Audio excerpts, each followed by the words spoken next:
Muy buenos días, tengan todas y todos ustedes que nos ven en vivo a través de la página oficial de la Facultad de Derecho en Facebook Live. Seguramente nos están viendo no solamente en México, sino en muchos países de Latinoamérica,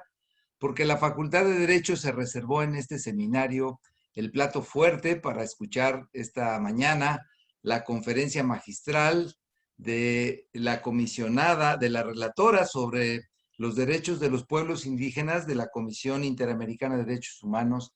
Antonia Urrejola, a quien le agradezco mucho que haya hecho un espacio en su apretada e importante agenda y esté con nosotros. Quiero felicitar a la doctora Socorro Apresa, directora del Seminario de Filosofía del Derecho, por la coordinación y por haber conseguido esta mañana que nuestra invitada de honor esté con nosotros. Saludo la presencia del doctor Javier Romo Michó, presidente del Colegio de Profesores de Filosofía del Derecho, así como de Oliver Fröhling, que está con nosotros nuevamente y que nos va a acompañar esta mañana. Durante estos 2 días, el Seminario de Pueblos Indígenas, en el contexto global, en el marco del 9 de agosto, que ha sido coordinado por el Seminario de Filosofía de la Facultad de Derecho y los servicios universitarios y redes de conocimiento en Oaxaca, han estado examinando los procesos de resistencia, la lucha por los derechos y la construcción de nuevas territorialidades que llevan a cabo los pueblos y comunidades indígenas ante diversas formas de violencia geopolítica y geoeconómica global, por las cuales se ven afectadas en su territorio, en su cultura y en su forma de existencia. En estas 2 mesas anteriores, que tuvieron lugar los días 12 y 19 de agosto, escuchamos propuestas muy interesantes de los ponentes que analizaron la configuración jurídica y social de estas disputas, aportaron diversas perspectivas sobre la posible construcción de un nuevo discurso crítico para el pensamiento indígena.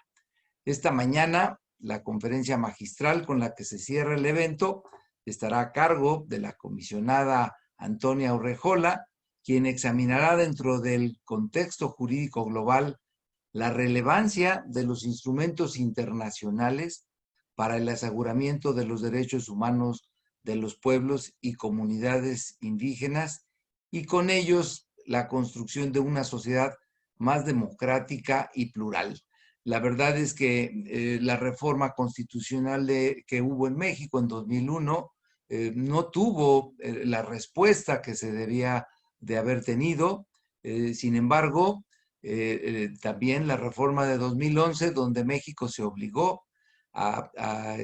observar y dar relevancia a las recomendaciones y a las resoluciones de la Comisión de la Corte Interamericana, ha venido a tener este tema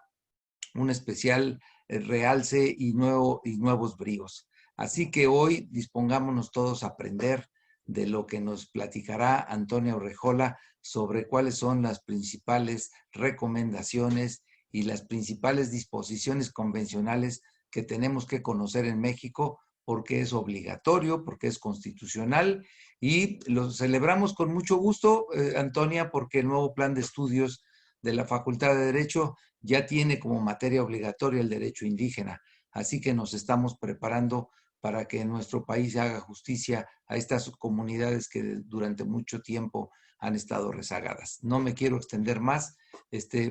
Muchas gracias nuevamente por estar con nosotros y esperamos tenerte muchas veces con nosotros, Antonio. Agradecemos las palabras del doctor Raúl Contreras Bustamante, nuestro director de la facultad. Ahora me permito ceder el uso de la voz a la doctora Socorro Apresa Salgado. Muchas gracias, señor director, por acompañarnos. Muchas gracias a Javier, también Romo Michao, presidente del colegio, por acompañarnos, a Oliver Fröhling y también a ti, querida Livia, por estar con nosotros. Pero muy especialmente mi agradecimiento, querida comisionada Antonia Urrejola, por acompañarnos y hacer un tiempito. Yo sé en su agenda que es muy apretada. Es un honor realmente para la Facultad de Derecho tenerla en esta conferencia de clausura del Seminario Pueblos Indígenas en el contexto global, en el marco del 9 de agosto. ¿Por qué? Porque nos da la posibilidad de usted de acercarnos a estándares internacionales, principalmente dada la amplia contribución que ha tenido la Comisión Interamericana de Derechos Humanos en la protección y defensa de los derechos de los pueblos y comunidades indígenas, ya sea a través de lo que es la petición de casos, sus comunicados, sus audiencias públicas, en la que se han tocado temas sumamente importantes y que fueron objeto de estas mesas, como son el derecho ambiental, el agua, la violencia en situación de que se encuentran los pueblos indígenas, la vulneración de derechos de los pueblos indígenas, e incluso en este tema una audiencia muy importante en noviembre del 2019 en la cual usted estuvo, por lo cual para nosotros es sumamente importante. También dada la importancia o relevancia de las medidas cautelares, de los informes temáticos que incluso tuvieron de una u otra forma eco dentro de lo que son las dos mesas, en torno a lo que fueron mujeres indígenas y derechos humanos, y también los pueblos indígenas y las cuestiones en industrias extractivas, que creo que es sumamente importante para nosotros. Sin más, creo que lo importante es escucharte a ti,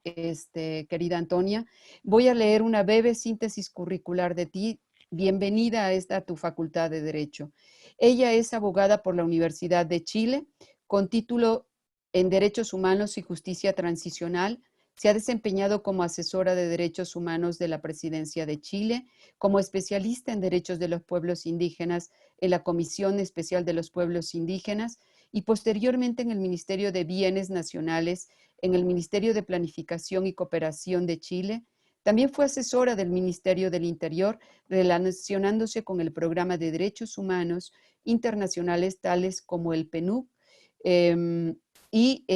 Flaxo, Ceja, BID, en temas relacionados con lo que es el Convenio 169 de la OIT. Fue asesora principal del exsecretario general de la OEA del 2006 al 2011 y fue elegida el 21 de junio de 2017 por la Asamblea General de la OEA como comisionada de la Comisión Interamericana de Derechos Humanos. Sin más, cedo el uso de la voz a la comisionada Antonia Rujola. Bienvenida nuevamente. Bueno, en primer lugar, quiero agradecer por esta invitación. Sin lugar a dudas, la UNAM es una gran aliada de la Comisión Interamericana de Derechos Humanos, sobre todo su Facultad de Derecho. Hemos tenido en la comisión grandes juristas cuya alma mater es la UNAM, ¿cierto? El doctor Orozco, actualmente presidente de la comisión, Joel Hernández. Por lo tanto, la UNAM es como una hermana. Como ustedes saben, además, nosotros tenemos el evento de Fixamudio, que hacemos todos los años junto con la Corte. Lamentablemente este año estamos viendo si se hace de manera virtual. No es un año normal, pero sin lugar a dudas cuando recibí la invitación, tratándose de la UNAM, era imposible decir que no. La UNAM ha hecho una colaboración muy importante también al desarrollo de los derechos humanos y al desarrollo del derecho internacional de los derechos humanos. Por lo tanto, es un honor poder estar acá hoy día con ustedes. Quiero saludar al doctor Raúl Contreras, a la doctora Socorro Presa, al doctor Javier Romo y a todos quienes están acá hoy día con nosotros. Bueno, yo vi el título de lo que han estado discutiendo en estos días, ¿cierto?, que es sobre las formas de violencia estructural, política y epistémica que afectan a los pueblos indígenas en el contexto geopolítico y geoeconómico global actual. Por lo mismo, quizá va a ser un poco desordenada mi presentación, pero lo que he querido hacer no es detenerme en los estándares que yo estoy segura que tanto ustedes como todos quienes han participado en este seminario están más o menos familiarizados, sino que más bien lo que quiero en primer lugar es relevar la invitación que ustedes nos hacen a repensar las formas de violencia estructural, políticas y epistémicas que afectan a los pueblos indígenas en el actual contexto. Y en este sentido, mi primera reflexión, ¿cierto?, es sobre la importancia de contar con las voces indígenas en la materia. Sin lugar a dudas, los primeros llamados a pronunciarse sobre estos temas son los propios pueblos indígenas. Si hablamos de repensar o incluso de resignificar, es inevitable no hacer referencia al contexto de transformación de los escenarios que hoy inciden los derechos de los pueblos indígenas en tanto conglomerados políticos, donde coexisten prácticas culturales ancestrales con reelaboraciones identitarias modernas y cuya memoria histórica se construye día a día. En este contexto se han ido rearticulando una serie de demandas indígenas, muchos de ellos ustedes los han estado discutiendo en estos días. El reconocimiento del territorio, los derechos participativos, la supervivencia física y cultural, el derecho a la libre determinación, son solo algunas de ellas. Hoy coexisten modalidades territoriales que configuran diversas realidades geopolíticas, como la desterritorialización y la reterritorialización, proceso donde tanto sociedades indígenas como otras se encuentran inmersas. En este sentido, la desterritorialización, es difícil la palabra, se concibe, ¿cierto?, como la pérdida de la relación natural de la cultura con los territorios geográficos. En cambio, la reterritorialización es en el sentido contrario, se sustenta precisamente en la relocalización territorial con las producciones simbólicas, tanto las antiguas ancestrales del pueblo indígena como nuevas producciones simbólicas. Para la CEPAL, la globalización o mundialización es la creciente gravitación de los procesos financieros, económicos, ambientales, políticos, sociales y culturales de alcance mundial, a nivel regional, nacional y local. Por las características propias, no es un fenómeno previsible ni controlable, y por lo mismo es asimétrico y se caracteriza por un importante déficit en materia de gobernabilidad. La principal consecuencia de la globalización es que está determinada en gran medida por el carácter desigual de sus participantes. Dentro de los actores, ¿cierto?, de la globalización están sin lugar a dudas los pueblos indígenas, y por lo mismo podemos afirmar que la demanda por el reconocimiento y ejercicio de sus derechos está estrechamente ligada a los procesos de globalización, así como a los nuevos paradigmas geopolíticos, combinando una redefinición de la agencia a nivel de sus propios territorios con diversos niveles de interlocución con otros actores e instituciones no indígenas. En la medida que la globalización ha hecho evidente las desigualdades y los desequilibrios sociales, políticos y económicos, surge una preocupación internacional de distintos sectores, como de la Comisión Interamericana de Derechos Humanos, que desde el estándar internacional de derechos humanos y con un enfoque intercultural, entre otros enfoques a los cuales me voy a referir después, buscan contrapesar la balanza del poder globalizador en relación con los pueblos indígenas. En este contexto, y asumiendo que la globalización económica afecta directamente los derechos, recursos y condiciones de vida de amplios sectores de la humanidad, los pueblos indígenas, debido a su exclusión histórica, ingresan a los procesos globales en condiciones mucho más desventajosas que otros sectores. Evidentemente, la dinámica económica de globalización tiende a favorecer a los actores que poseen el poder político y económico para proponer los términos del intercambio, donde amplios sectores son marginados o son incluidos pero de una manera subordinada. Pese a ello, y en la medida que los líderes y lideresas indígenas han percibido estos procesos como contrarios a sus intereses y demandas, no solo se han opuesto a través de distintos movimientos, pero a la vez han hecho uso estratégico de estos espacios. Así, cierto, mucho se habla de la globalización, sin embargo, como ya señalé, la definición del concepto mismo no tiene una sola acepción. La globalización para algunos es la mundialización en la interdependencia de las relaciones económicas, de los flujos comerciales y financieros que ocurren en distintas zonas del planeta. Pero para otros, la globalización es un proceso de difusión y homogeneización cultural y de un lenguaje común que tiende a negar sistemáticamente las diferencias culturales. Quiero detenerme en primer lugar en la globalización como una interconexión de flujos de información, que es muy importante.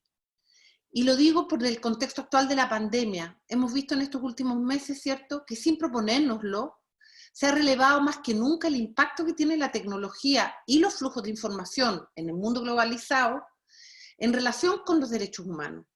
En este contexto, los derechos de los pueblos indígenas en relación con su derecho a la libertad de expresión, así como la tecnología, la inclusión digital y la soberanía de los datos indígenas, entre otros temas, son asuntos muy importantes y más importantes que nunca hoy en el contexto de la pandemia.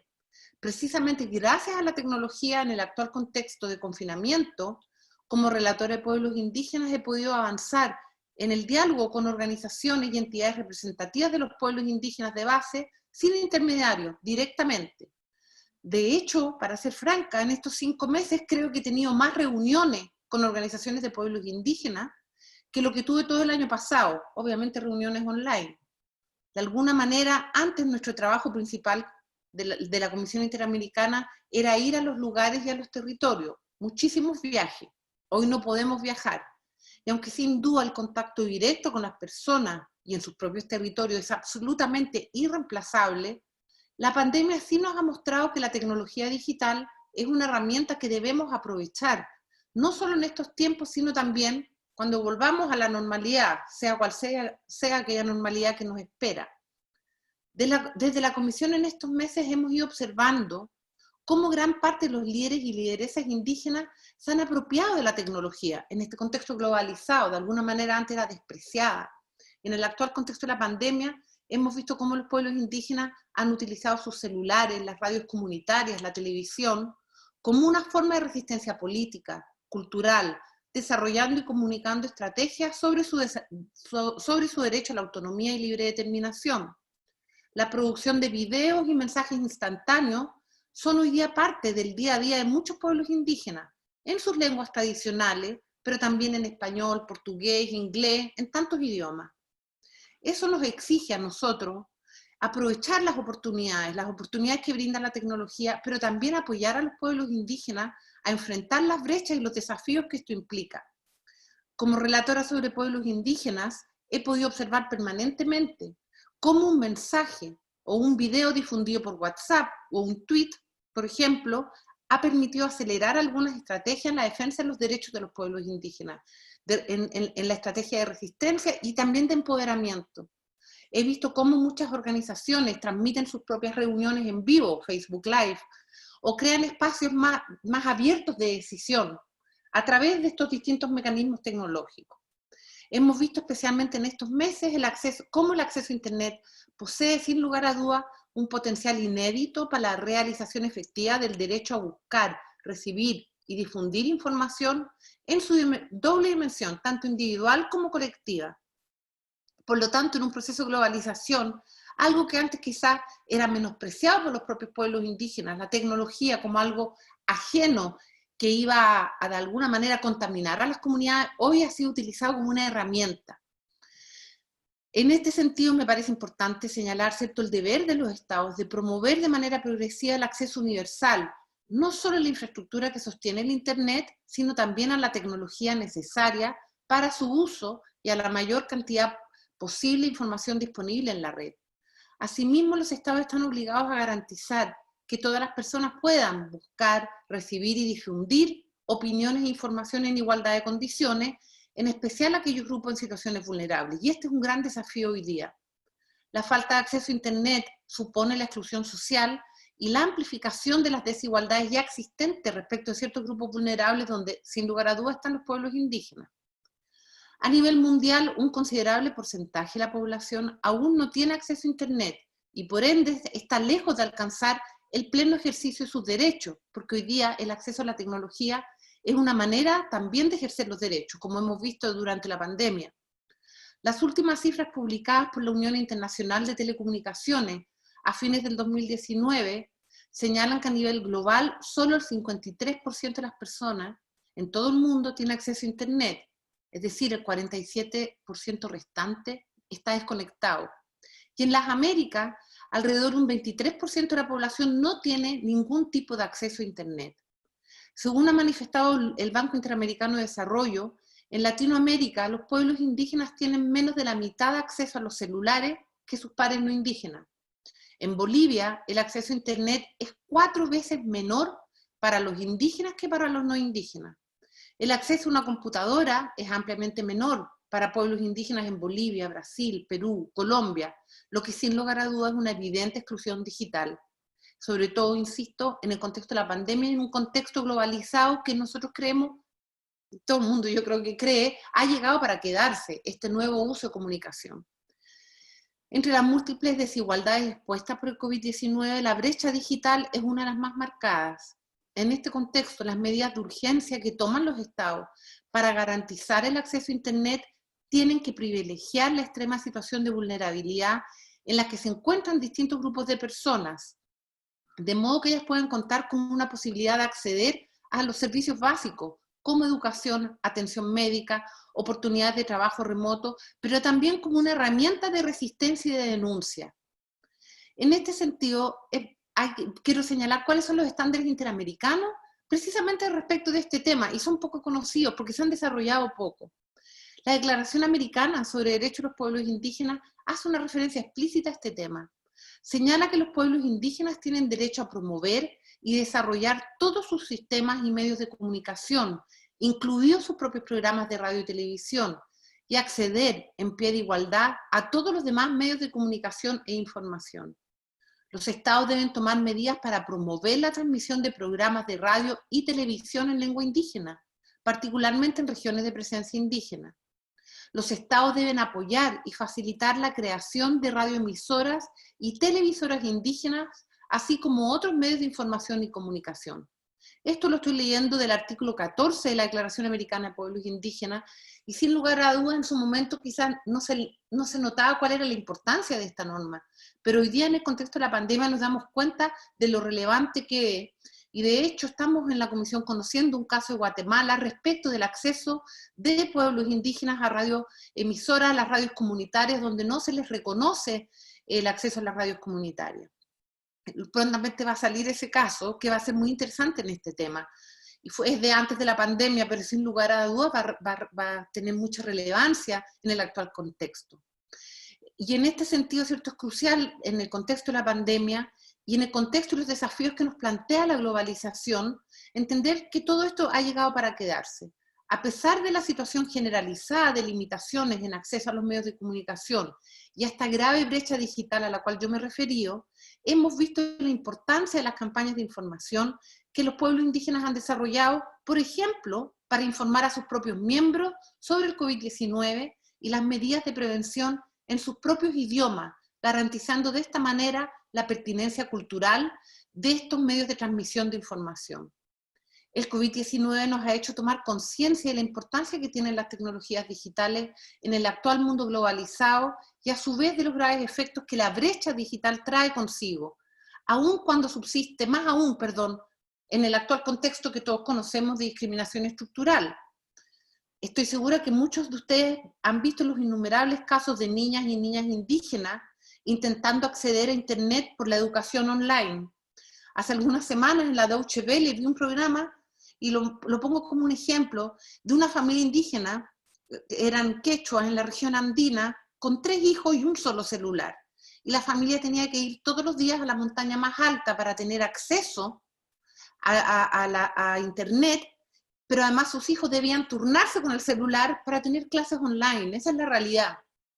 O, por ejemplo, una profesora chilena que trabaja con niños mapuches que no tienen acceso a Internet, que no tienen iPad ni computador. ¿Y qué hace esa profesora? Simplemente por un compromiso impresionante. Ella va todas las semanas en su carreta, con sus bueyes, va todas las semanas y le deja deberes a sus alumnos para que durante la semana sus alumnos trabajen, hagan sus deberes, a la semana siguiente ella recoge esos deberes y le deja nuevos deberes.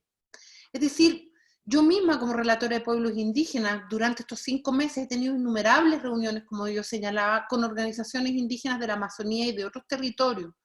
Y veo cómo se tratan de conectar a través de sus celulares, y a veces la misma persona en algún momento aparece con un río detrás, luego está arriba del cerro, y luego, y no estoy exagerando, está arriba de un árbol, para poder comunicarse con la Comisión Interamericana de Derechos Humanos. Y de esto estamos hablando cuando hablamos hoy día de desigualdad y exclusión. De esto hablamos cuando hablamos de la brecha digital. Y sin duda es uno de los desafíos fundamentales en el actual mundo globalizado, enfrentar y resolver esta brecha digital, porque hoy día las tecnologías son un elemento cada vez de mayor necesidad y por lo tanto un elemento fundamental para asegurar el ejercicio de los derechos humanos. No se puede hablar de igualdad e inclusión, de un efectivo ejercicio de los derechos humanos para todas y todas hoy día, de una verdadera sociedad democrática en un mundo post-pandemia, sin que nos hagamos cargo de este tema. Este era uno de los primeros temas que yo quería señalar, puesto que la pandemia nos ha puesto de relieve este tema, y es un tema fundamental en el ejercicio de los derechos de los pueblos indígenas. Decía hace un rato que para algunos la globalización es un proceso de difusión y homogeneización cultural y de un lenguaje común que tiende a negar sistemáticamente las diferencias culturales. En el actual contexto geopolítico geoeconómico global, un tema fundamental que está relacionado con la homogeneización cultural es el ejercicio de los derechos económicos, sociales, culturales y ambientales y su justiciabilidad. La jurisprudencia interamericana ha ido desarrollando con fuerza las obligaciones que tiene el Estado para garantizar y respetar estos derechos, alejando una concepción que sustentaba su contenido a obligaciones de carácter exclusivamente progresivo. Esto es particularmente relevante en un contexto como que enfrenta actualmente la región, donde es necesario que el Estado de manera integral adopte las medidas de atención a los pueblos indígenas, no solamente mediante la prevención y atención a la salud frente a la pandemia, sino también para garantizar estos derechos que guardan una estrecha interrelación con el derecho a la vida, integridad personal y la salud. Acá quiero resaltar la sentencia reciente de la Corte Interamericana del caso Yaca Honat versus Argentina, una sentencia fundamental, porque reafirma la interconexión de, estos derechos, los derechos económicos, sociales, culturales y ambientales, con el goce y disfrute del derecho al territorio colectivo, y evidencia que la vulneración del derecho al territorio colectivo supone afectación a los derechos económicos, sociales, culturales y ambientales. La Corte en este caso declaró la violación del derecho a la propiedad comunitaria indígena como consecuencia de la demora de más de 28 años desde que se reclamó el reconocimiento de la propiedad de esta comunidad sin que se haya garantizado la propiedad comunitaria de manera adecuada. Se condenó a Argentina porque no tiene una norma adecuada para garantizar la propiedad comunitaria. También se declaró la violación del derecho a la participación de las comunidades, puesto que sobre los territorios de la comunidad se construyó un puente internacional sin previa consulta. Pero además, ¿qué es lo importante de esta sentencia? Y es que se refiere al derecho de las comunidades y de los pueblos indígenas a vivir en un medio ambiente sano, y esto es fundamental hoy día. La Corte reitera aquí lo indicado en la opinión consultiva 023 del año 2017 sobre medio ambiente y derechos humanos. Debo destacar que, haciendo una interpretación integral de derechos humanos, la Corte además emplea el principio 22 de la Declaración de Río sobre medio ambiente y desarrollo,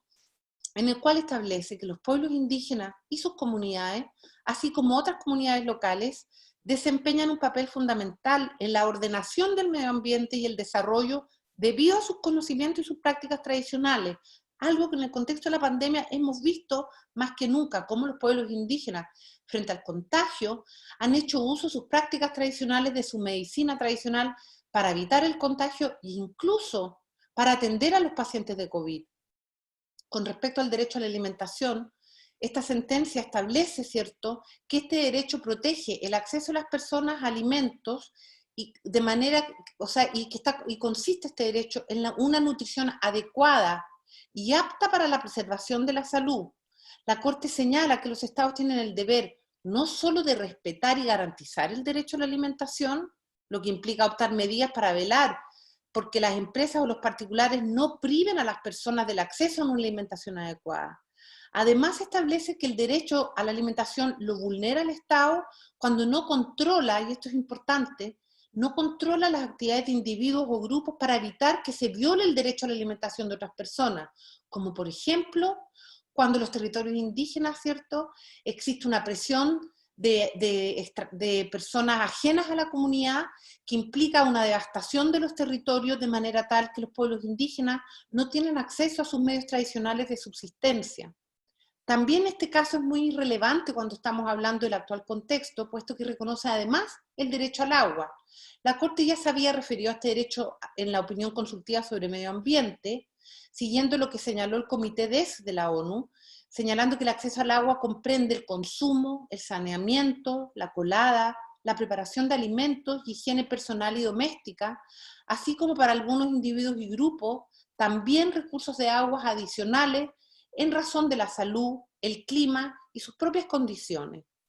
La Corte dijo que el derecho al agua es una obligación de realización progresiva, pero sin embargo los Estados tienen obligaciones inmediatas como garantizar el acceso sin discriminación y tienen la obligación inmediata de adoptar medidas para lograr la plena realización de este derecho.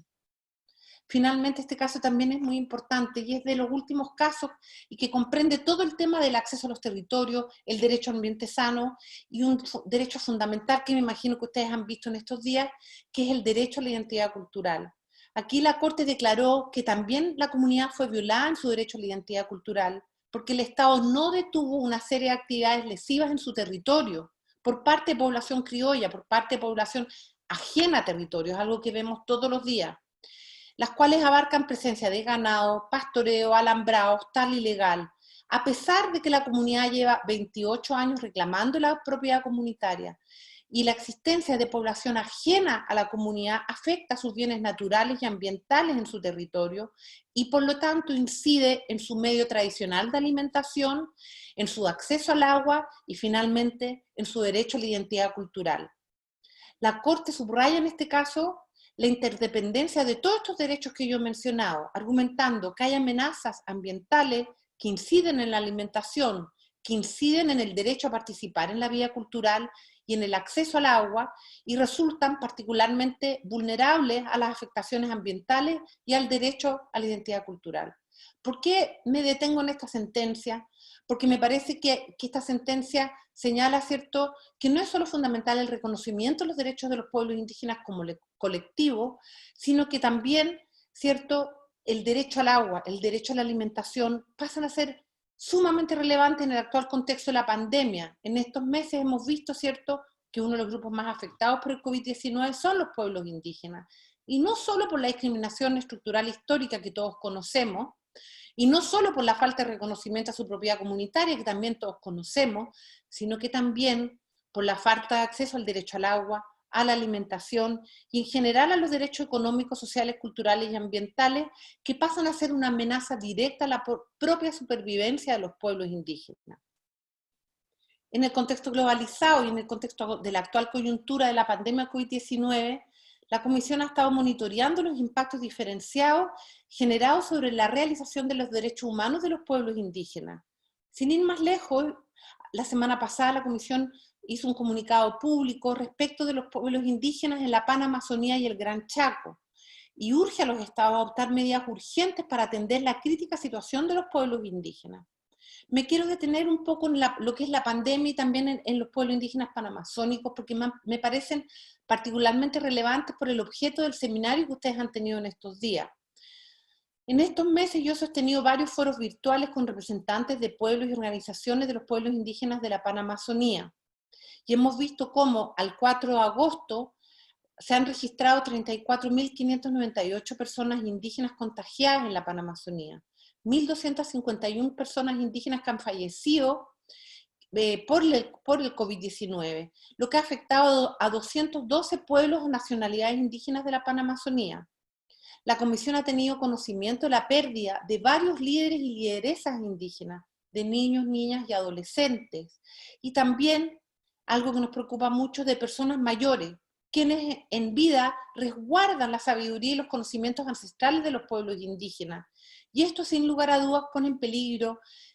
la reserva cultural y espiritual de estos colectivos. Las personas mayores cumplen un rol fundamental en los pueblos indígenas, y así como fundamental, ¿cierto?, preservar la vida de todas las personas y de todos los adultos mayores, es particularmente relevante respecto a los pueblos indígenas. La Comisión ha recibido de manera continua información sobre los graves riesgos que representa la pandemia para la supervivencia física y cultural de los pueblos indígenas. Hemos tomado conocimiento que el COVID-19 ha agudizado problemas estructurales preexistentes en cuanto a la falta de acceso a la salud y al agua y a los servicios públicos en general. La Comisión en este sentido ha emitido resoluciones con recomendaciones específicas para los estados para enfrentar, ¿cierto?, las problemáticas de los pueblos indígenas. Así, emitimos la resolución número 1/2020 sobre pandemia y derechos humanos, que contiene recomendaciones específicas para los pueblos indígenas, y recientemente sacamos otra resolución que es menos conocida, la resolución 4/2020, que establece directrices interamericanas sobre los derechos humanos de las personas con COVID-19 y se hace referencia explícita a la necesidad de tomar en cuenta la medicina tradicional y la cosmovisión indígena también para tratar a los pacientes con COVID-19 y también para enfrentar los contagios. La Comisión ha enfatizado en la urgencia que los Estados adopten medidas necesarias para garantizar la salud y brindar atención sanitaria desde los enfoques de interculturalidad, género y solidaridad intercultural, y con la participación de las entidades representativas de los pueblos indígenas. Sumada a ello, la Comisión ha instado a los Estados a abstenerse de autorizar y realizar proyectos extractivos de explotación o desarrollo en o alrededor de los territorios indígenas, debido a la imposibilidad de realizar consultas, así como a extremar las medidas de protección de los pueblos indígenas en aislamiento voluntario y contacto inicial en el marco de la pandemia. La situación de los pueblos indígenas en aislamiento voluntario y contacto inicial en el actual contexto es una situación que nos preocupa absolutamente, porque vemos, ¿cierto?, que esto puede significar en la extinción de pueblos indígenas, como vimos, ¿cierto?, con la llegada de los españoles, y no estamos exagerando, y esta es una situación muy preocupante para la Comisión. Debido a la importancia que tiene el enfoque intercultural, integral e interseccional de derechos humanos, quiero detenerme un poquito en lo que fue el informe sobre pueblos indígenas y tribales de la Panamazonía que hizo la Comisión el año pasado.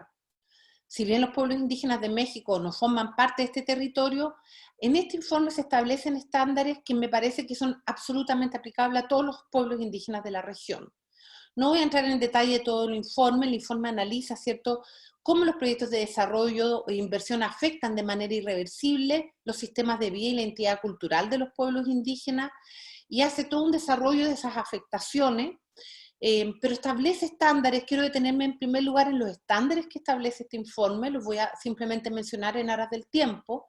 Se reconocen principalmente 6 estándares internacionales fundamentales que son aplicables para todos los pueblos indígenas. Uno que todos conocemos, ¿cierto?, el derecho a la autoidentificación y el reconocimiento. El otro es el derecho a la libre determinación.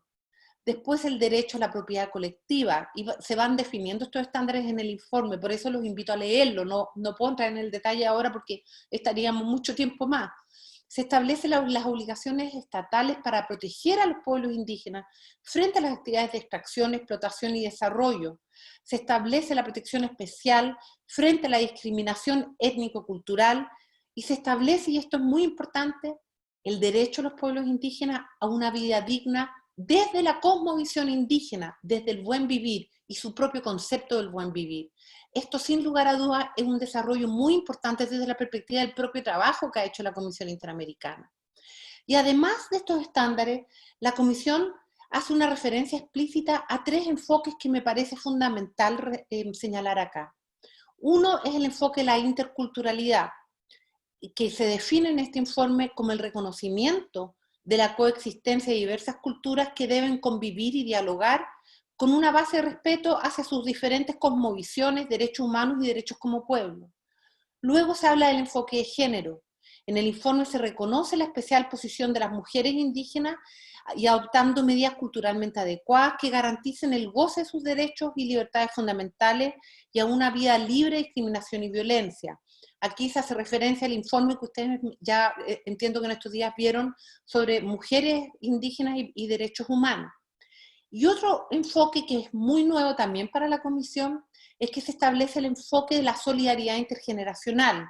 El informe de la Panamazonía resalta la importancia que los pueblos indígenas atribuyen a sus antepasados y a las futuras descendencias. Y desde esta perspectiva, la solidaridad intergeneracional se entiende como la cohesión social entre generaciones, lo que se manifiesta en un fuerte compromiso con los valores y las experiencias transmitidas a través de la memoria oral, así como en la necesidad de replicar esos conocimientos. De este modo, el informe indica parte de la herencia cultural de los pueblos indígenas se vincula con el retorno al pasado para la proyección del futuro del colectivo. Esto es un enfoque nuevo para la Comisión, y sobre este enfoque nosotros hemos señalado además nuestra preocupación especial respecto del efecto de la pandemia en los adultos mayores de los pueblos indígenas, precisamente por el rol que ellos cumplen en este enfoque de la solidaridad intergeneracional. No voy a entrar en el detalle de los otros capítulos que establece el informe de la Panamazonía, pero la verdad es que los invito a leerlos porque hay patrones comunes a lo largo de todos los países de la región latinoamericana y es aplicable sin lugar a dudas a México. el informe, además de desarrollar la situación de los pueblos indígenas de la Panamazonía y las distintas amenazas que creo que no son propias de la Panamazonía, establece un conjunto de recomendaciones a los pueblos indígenas, sobre todo en materia de industrias extractivas. De alguna manera, ¿cierto?, lo que hace es tratar el informe también de industrias extractivas, pero profundiza en aquello. Y en este sentido la Comisión, entre otras cosas, y aquí quiero detenerme en relación además con la importancia de algunas de las recomendaciones en el actual contexto. La Comisión, ¿cierto?, recomienda a los estados abstenerse en el marco de la pandemia, de promover iniciativas legislativas y de autorizar proyectos extractivos de explotación o desarrollo en o alrededor de los territorios indígenas en virtud de la imposibilidad de realizar consultas. Los principios de precaución y los principios de cautela son elementos que deben tomarse en cuenta por parte de los estados de la región ante la presión por reactivar las economías nacionales mediante actividades extractivas u otras actividades en o alrededor de los territorios de los pueblos indígenas. Como explicó un líder indígena en uno de los tantos foros que hemos tenido en estos 5 meses, la salud y la vida tiene que venir antes que la reactivación económica. Los pueblos indígenas necesitan atención médica inmediata, atención a la salud, necesitan medicamentos, necesitan acceso al agua, enfrentan la pérdida de los mayores, sus abuelos, y por ende enfrentan la pérdida de muchos de sus conocimientos ancestrales. Los impactos diferenciados y desproporcionados de la pandemia en los pueblos indígenas deben ser tomados en cuenta por los estados y otros actores como organismos internacionales financieros, de salud y cooperación internacional. Por otro lado, sé que ya estoy sobre el tiempo, quiero referirme rápidamente a otro tema que en el actual contexto globalizado y de violencia estructural me parece fundamental y que dice relación con las personas indígenas defensoras de derechos humanos. Sobre todo, ¿cierto?, porque estamos hablando de violencia estructural en el contexto global. Recientemente la Comisión expresó su preocupación, por ejemplo, por el sostenido número de asesinatos de personas defensoras de derechos humanos y líderes sociales indígenas registrado durante el primer semestre en Colombia, y reiteró su llamado al Estado para reforzar todas las medidas necesarias para garantizar la vida, integridad y seguridad de quienes defienden los derechos humanos en el país, así como para conducir investigaciones diligentes, considerando como móvil de estos hechos la actividad de defensa de las víctimas. Evidentemente este llamado es aplicable al resto de los países de la región y México lamentablemente no es una excepción. De acuerdo con la Oficina de la Alta Comisionada de Naciones Unidas, ¿cierto?, en México, hasta la fecha, han existido el asesinato de 6 personas defensoras el 2020, sin contar con los graves hechos de violencia en que perdieron la vida 15 personas en el contexto del conflicto por la defensa del territorio, relacionados con megaproyectos como el Corredor Interoceánico y parques eólicos, y sin mencionar también el asesinato de periodistas que hemos visto durante este año. En el actual contexto generado por la pandemia, la Comisión ha observado la vulnerabilidad y los riesgos permanentes a los que se encuentran sujetas las personas defensoras de derechos humanos por parte de grupos armados ilegales y otros actores que estarían aprovechando la pandemia para reforzar su presencia en el territorio a través del asesinato de líderes y lideresas sociales en diversos países de la región. La Comisión reiteradamente ha recordado a los estados su obligación de proteger la vida y la integridad personal de quienes defienden los derechos humanos cuando se encuentran en una situación de riesgo, incluso cuando este riesgo se deriva de la acción de un agente no estatal. Esta obligación adquiere particular relevancia en el actual contexto del virus, especialmente cuando las personas defensoras se encuentran en una situación de mayor riesgo por las medidas de excepción que limitan, entre otros, la libertad de circulación. La Comisión ha reiterado el deber de investigar con celeridad y diligencia los asesinatos ocurridos en este contexto. Al referirme al informe de la Panamazonía, hice referencia a 3 enfoques: el de la interculturalidad, el de género y el de la solidaridad intergeneracional. Cuando hablamos, ¿cierto?, del asesinato de defensores y defensoras indígenas, me parece que estos enfoques son fundamentales, y son fundamentales, no solo desde la perspectiva de los derechos humanos, sino especialmente en el actual contexto global de las violaciones que son objeto de los defensores indígenas. Es fundamental incorporar estos enfoques cuando se trata no solo de diseñar políticas públicas, no solo en los espacios de diálogo con los pueblos indígenas, sino que estos enfoques, y esto es olvidado, son fundamentales cuando se trata de investigar, enjuiciar y sancionar todas las formas de violencia contra los indígenas, particularmente mujeres indígenas, así como también estos enfoques son fundamentales para determinar las reparaciones a los pueblos indígenas. En materia de justicia y reparación, ¿cierto?, la violencia hacia los pueblos indígenas, la Comisión ha destacado que para determinar el alcance de las reparaciones hay que evaluar los aspectos culturales que caracterizan a la víctima, así como su propia cosmovisión y su propio concepto de justicia, y esto es fundamental. La Comisión considera que es necesario tener en cuenta las diferencias culturales de las víctimas y evaluarlas desde el principio de la igualdad, pero para romper los prejuicios y los estereotipos, especialmente cuando se trata de personas indígenas y afrodescendientes. Conviene relevar, además, ya en este contexto, los estándares internacionales, lo voy a decir muy rápido, sobre los derechos de los pueblos indígenas en relación a la consulta y cooperación entre los pueblos indígenas y los estados para la realización de sus derechos.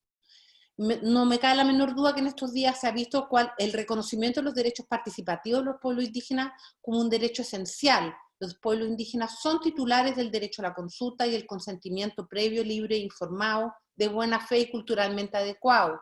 Y todos los procesos de consulta y consentimiento previo deben realizarse previamente antes de la ejecución de acciones que pueden afectar de manera relevante los intereses de los pueblos indígenas.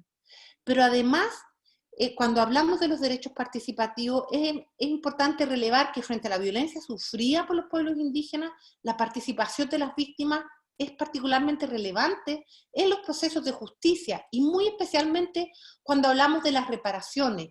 Y cuando hablamos de reparaciones frente a la violencia que sufren los pueblos indígenas, el enfoque de género y de interculturalidad es fundamental, porque la reparación tiene que ser tomando en consideración la cosmovisión de la víctima. En esta misma línea, estoy bien excedida el tiempo, pero quiero mencionar muy rápidamente el mecanismo de las medidas cautelares, ya que estamos hablando, por un lado, de la violencia estructural que sufren los pueblos indígenas, particularmente los defensores y defensoras indígenas. El mecanismo de medidas cautelares que tiene la Comisión Interamericana resulta muy relevante, y aquí la implementación de medidas cautelares por parte de los estados presenta desafíos muy importantes desde el enfoque intercultural. Para la protección e integridad de los pueblos indígenas es fundamental incorporar la pertinencia cultural en los mecanismos de las medidas cautelares y reconocer la autonomía de los pueblos y su gobierno propio. Y esto incluye en algunos países donde existe la Guardia Indígena como un mecanismo de protección y prevención que tiene la capacidad y el conocimiento de su propio territorio. En aquellos países donde existe la Guardia Indígena, ¿quiénes conocen mejor su territorio que la propia Guardia Indígena? Y muchas veces lo conocen mucho mejor que los propios agentes estatales externos. Nosotros tenemos varias medidas cautelares que integran este enfoque intercultural, no solo por ser medidas cautelares colectivas, sino que también porque toman en cuenta, por ejemplo, la Guardia Indígena. No me voy a detener en ella, hay una larga lista, pero recientemente, en el contexto de la pandemia, la Comisión otorgó una medida cautelar a favor de los pueblos indígenas Yanomami de Brasil, donde se toma en cuenta el riesgo diferenciado que tienen los pueblos indígenas por la pandemia. No me voy a detener en ella, pero sí quiero referirme a una medida cautelar respecto al pueblo Xona en Colombia, porque acá es una medida cautelar bastante compleja, ¿cierto? Pero uno de los temas fundamentales, ¿cierto?, es que la Comisión llama al Estado a reconocer a las autoridades Xona y a que ellas puedan cumplir su mandato de acuerdo a su derecho propio. Y en este sentido, el rol de la Guardia Indígena para proteger a sus propias autoridades que están siendo amenazadas por grupos armados ilegales resulta fundamental. Y uno de los temas que estamos viendo hoy día con el Estado colombiano, al aplicar esta medida cautelar, es que el propio Estado colombiano le otorgue facultades a la Guardia Indígena para proteger su territorio. No me voy a detener en esta medida cautelar, pero quienes están interesados en ver el enfoque intercultural aplicado, ¿cierto?, a las medidas cautelares de la Comisión, esta medida cautelar, que es la 39518 sobre el pueblo Xona y Colombia, es muy interesante de leer, como también México tiene una muy interesante, que respecto a una niña indígena que fue objeto de violación sexual dentro de su propia comunidad. Tampoco me voy a detener en ella, la voy a mencionar, es la 1014 del 2017, pero aquí también es muy interesante, porque la Comisión, en vez de decir la familia de la niña que hizo la denuncia por la violencia sexual, está siendo amenazada. Y en general, ¿qué es lo que haría un Estado? Es sacar a la familia y a la niña de la comunidad, ¿no? Para poder protegerla, la saca de la comunidad.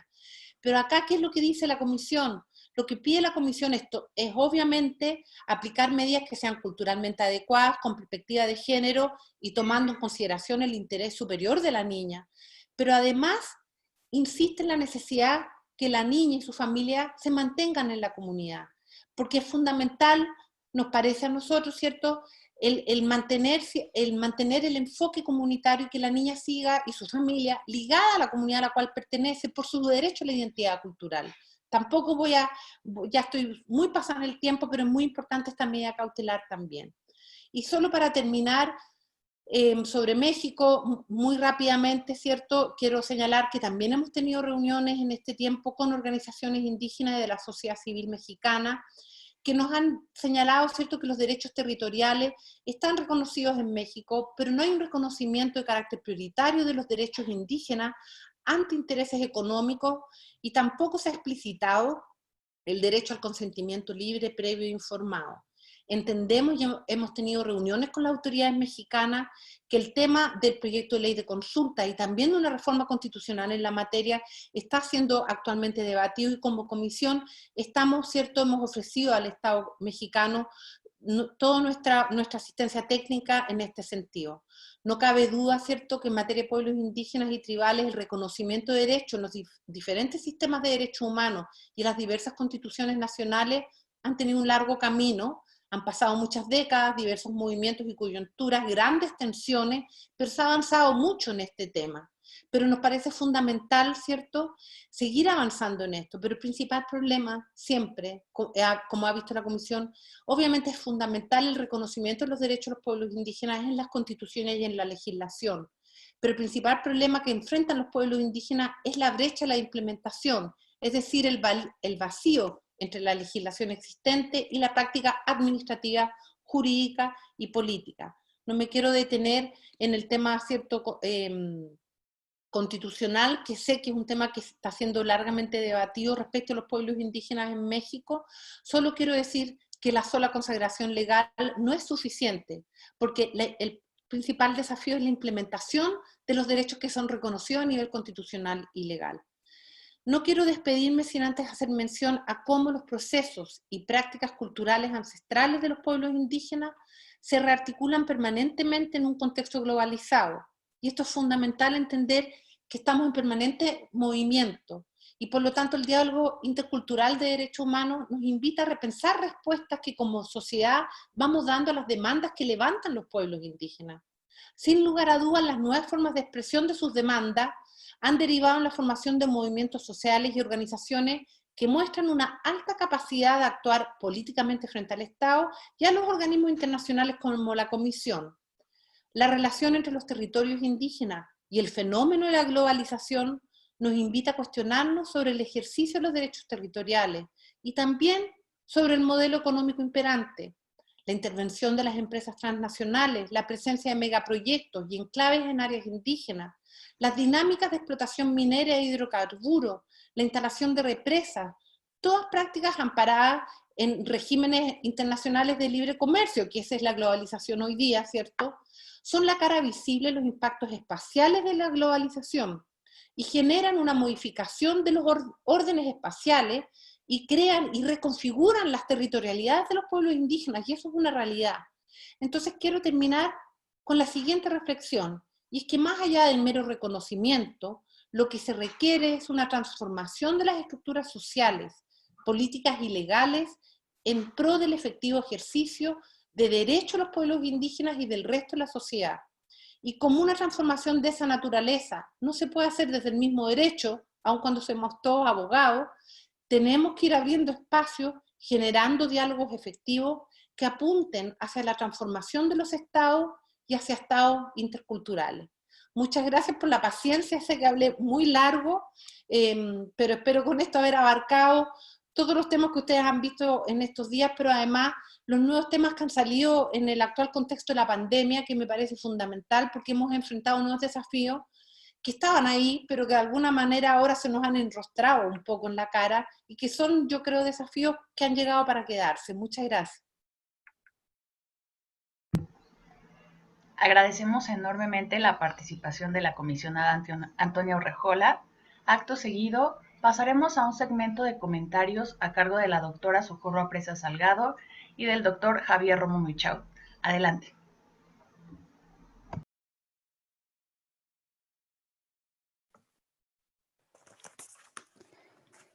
Bueno, ha sido realmente un gusto, un placer escuchar a la comisionada porque realmente abordó una diversidad de temas que tienen un impacto dentro de lo que son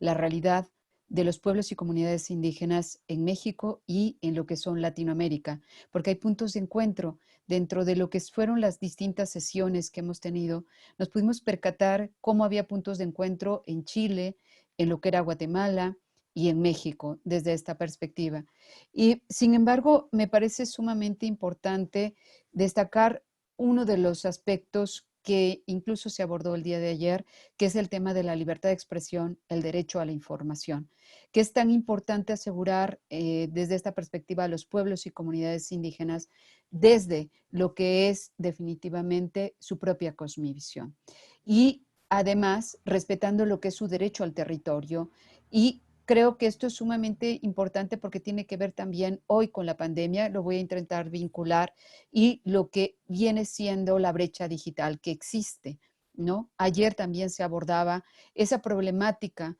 en torno a cómo definitivamente todavía tenemos graves problemas para poder, existen varios problemas para acceder a lo que son las tecnologías de la comunicación y de la información. Sin embargo, han sido los propios pueblos y comunidades indígenas los que se han encargado precisamente de asegurar esos derechos. No ha sido podríamos decir, desde lo que vendría siendo el Estado, sino han sido las movilizaciones las que han asegurado o han frenado un poco esa brecha digital, por ejemplo, en México, a través de lo que vendría siendo la concesión en telecomunicaciones que existen en diversas entidades federativas, que le ha dado la posibilidad en este caso, se han generado la posibilidad a las propias comunidades indígenas de lo que es la telefonía celular. La telefonía celular que reciben estas comunidades indígenas, sí, a menor precio que incluso muchos de nosotros, sí, pero han sido ellos porque no se aseguraba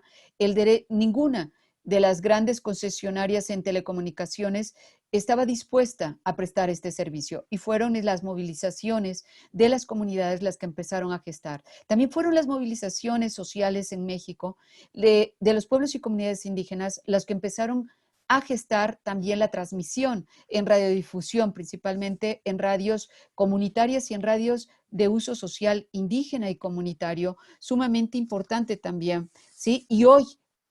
vital para asegurar el derecho a la educación en esta época de pandemia, ¿sí? Porque muchas de las comunidades han estado sin sin el aseguramiento de este derecho a la educación, principalmente a nivel primaria, secundaria y bachillerato, en la cual no se estaba recibiendo desde el mes de marzo, si no mal recuerdo, en varias comunidades hasta la fecha. Se habían quedado sin la posibilidad de acceder a ese derecho a la educación, precisamente dada estas asimetrías de la información. Es un tema para mí muy apasionante, y le agradezco esos comentarios, pero quizás otro de los temas que hay que resaltar y que nos ha hecho llegar la comisionada Antonia es un tema que para nosotros es de suma relevancia: la importancia de incorporar esos enfoques, ese enfoque de derechos humanos, ese enfoque intercultural, ¿sí? Ese enfoque de género, ¿sí? Y intergeneracional, perdón, que es vital, ¿sí? Por parte de lo que son las distintas autoridades en México, ¿sí? Hoy, grande de los frenos dentro de la realidad mexicana es precisamente en el ámbito jurisdiccional y administrativo, donde es necesario que las autoridades tengan un mayor acercamiento a estos distintos enfoques a lo que nos ha acercado precisamente la comisionada Antonia, y que vale la pena que definitivamente se incorporen para lograr ese planteamiento que nos ha hecho ella, y es lograr precisamente que todos estos derechos de los pueblos y comunidades indígenas que se han sido desarrollados en el ámbito internacional se aterricen en nuestros textos constitucionales, pero lo más importante, porque ayer también se han suscitado en diversas preguntas, es que sean una realidad, para los pueblos y comunidades indígenas, pero desde su propia cosmovisión, respetando su propia cosmovisión. Y desde esta perspectiva, yo sí considero que ha sido muy importante también, ahorita recuerdo, vincular precisamente lo que son las tecnologías dentro de lo que son las movilizaciones sociales que han tenido que ver con los pueblos y comunidades indígenas, y quizás una que fue muy importante fue el levantamiento del EZLN. El movimiento del EZLN se logra precisamente o tiene un impacto en el ámbito internacional a partir de algo muy importante que fue Internet. Internet coloca en el foco internacional ese levantamiento del EZLN. Creo que eso es sumamente importante, y hoy las tecnologías, también ayer se hablaba de ese tema, son sumamente vitales, pero también para las víctimas, para que las víctimas tengan acceso a lo que es a la justicia y desde esta perspectiva al debido proceso y también a lo que son el resto de derechos humanos. Y no me quiero... no, ahora sí que solamente quiero comentar algo porque tiene que ver un poco también con un proyecto que está realizando Surco, que es Servicios Universitarios y Redes de Conocimiento, y vale la pena destacar, y es la creación de una carrera que tiene que ver precisamente con bienes comunales y donde hay un surco que es vital y que tocó la comisionada, que tiene que ver con la medicina tradicional. Como hoy en la pandemia la medicina tradicional puede ser también uno de los elementos más importantes para asegurar el derecho a la salud y el derecho a la vida, pero desde la propia cosmovisión. ¿Sí? Y además porque hay algo muy importante dentro de este derecho a la salud y este derecho a la vida, en época de pandemia, que lo destacó la comisionada, nos encontramos con amplios problemas donde pareciera que las personas prescindibles en este país precisamente son los pueblos y comunidades indígenas en esta época de pandemia, donde quien ha asegurado el acceso a la información principalmente han sido sus medios comunitarios, sus medios indígenas, para enterarse de todo este tipo de cuestiones del COVID, e incluso Surco a través de distintas transmisiones a comunidades indígenas empezó también a trabajar este tema que es sumamente importante, que es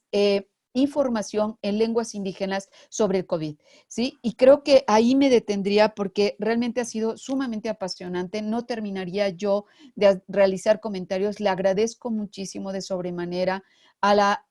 doctora Antonia por esta posibilidad, por enriquecernos de esta perspectiva y pues invitar a nuestras autoridades jurisdiccionales y administrativas a implementar estos enfoques, este enfoque intercultural, este enfoque de derechos humanos, este enfoque de género, que son vitales desde esta perspectiva para asegurar los derechos humanos, pero también en un punto de encuentro el respeto del derecho a la autodeterminación de los pueblos, el respeto del derecho al territorio y el respeto del derecho a la autonomía de los pueblos y comunidades indígenas. Yo ahí lo dejaría. Adelante, Javier, el doctor Javier Romo Michao, que también nos está acompañando, que creo que va a ser sumamente importante los distintos planteamientos que aquí se están gestando. Muchísimas gracias. Muchas gracias, querida Socorro. Gracias. Bueno, pues antes que nada quiero felicitar a la doctora Antonia Urrejola, comisionada relatora. Ha sido muy interesante escuchar toda la serie de reflexiones y explicaciones y los casos tan interesantes que nos mencionó sobre las distintas aristas que tiene este tema de los derechos humanos de las comunidades indígenas, que tocan muchos temas que ya han sido también abordados por la doctora Socorro Apresa. Quiero felicitar a la doctora Socorro Apresa, directora del Seminario de Filosofía del Derecho, por la organización de este evento tan importante que ha sido en las distintas mesas que lo conformaron, pues muy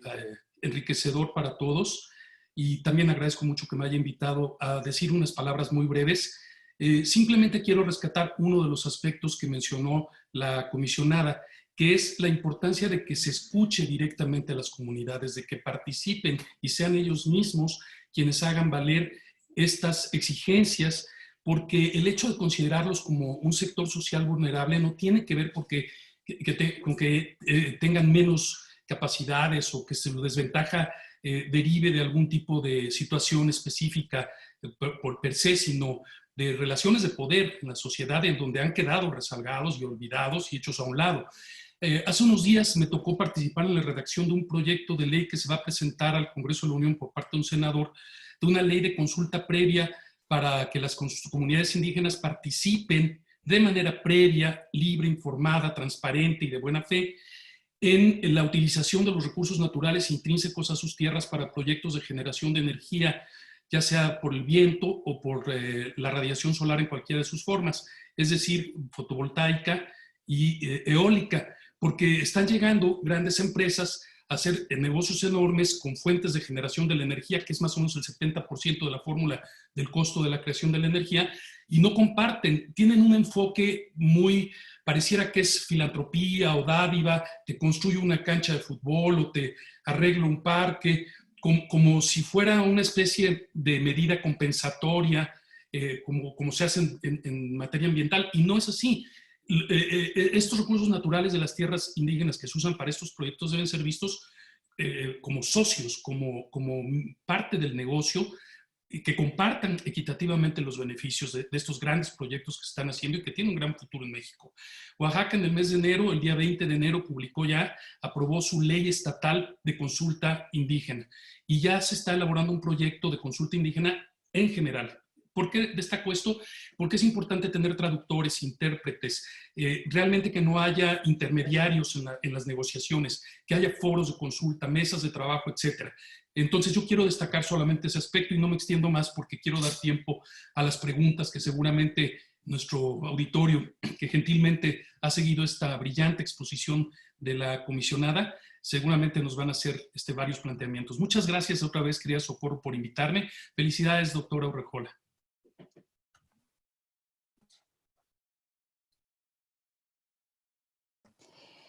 Bueno, muchísimas gracias, Javier. De verdad, siempre es un gusto estar contigo. Y muchísimas gracias también, Antonia. Hay varias preguntas. Pasaría a esa parte. Si estás de acuerdo, Antonia, hay algunas preguntas. La primera de ellas gira en torno a la idea de que si podrías pronunciarte en torno a las medidas concretas que deben adoptar los estados desde una perspectiva intercultural para combatir lo que es la brecha digital que dificulta el ejercicio de los derechos humanos al interior de los pueblos y comunidades indígenas. Esa sería una primera pregunta. Si estás de acuerdo, hago un grupo de 3 preguntas y respondes, o prefieres una pregunta de una en una,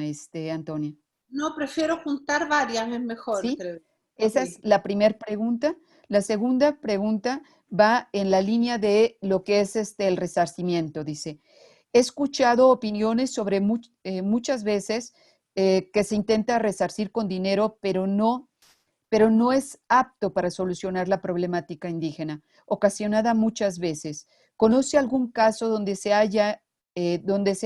adoptado una medida de resarcimiento propuesta por los indígenas? Esta es la segunda pregunta. Tercera pregunta, ¿de qué manera los pueblos y comunidades pueden resistir y exigir la protección del Estado frente a las formas de acumulación económica que están legitimadas por el régimen jurídico económico internacional? La siguiente pregunta, la cuarta, y ahí lo dejaría en un primer bloque, dice, ¿cuáles serían los mecanismos atinados para la categorización de víctimas indígenas que conllevan entender y aplicar justicia desde su contexto? 4 preguntas interesantes. Voy a ver, las últimas 2 no me quedaron muy claras, así que después me las vuelves a repetir.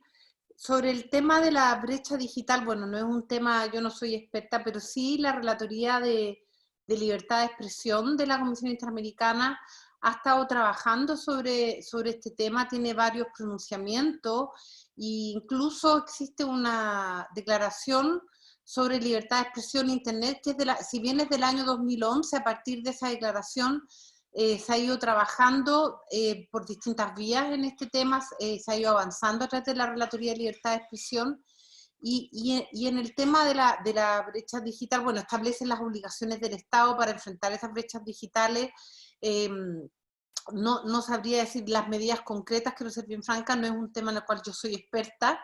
pero sí quería comentar a propósito, cuando yo hablé del tema de las brechas digitales y del acceso de los pueblos indígenas a las distintas tecnologías y así como señalaba Socorro sobre Surco y este tema de los medios de comunicación y las radios comunitarias, yo mencioné en mi presentación y alguien me mandó un WhatsApp sobre un caso de Guatemala que estamos viendo para decirme que ya se pasó a la Corte, son tantos los casos que vemos, pero yo creo que ese caso va a ser muy importante, si bien no tiene que ver con la brecha digital en cuanto a acceso a Internet, sí tiene que ver en general con el tema del acceso de las comunidades indígenas a la libertad de expresión a través de los distintos medios tecnológicos. Este es un caso, y para quienes les interesa, porque tampoco hay mucho tiempo, es el caso 13.608, que la Comisión ya envió a la Corte, que es respecto de 4 pueblos mayas,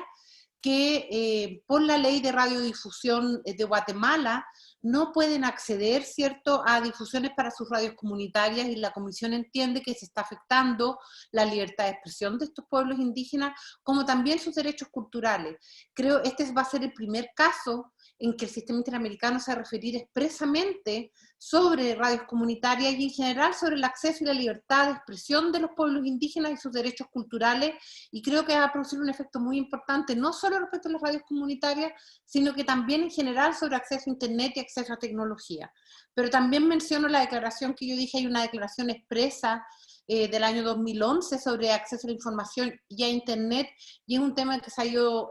trabajando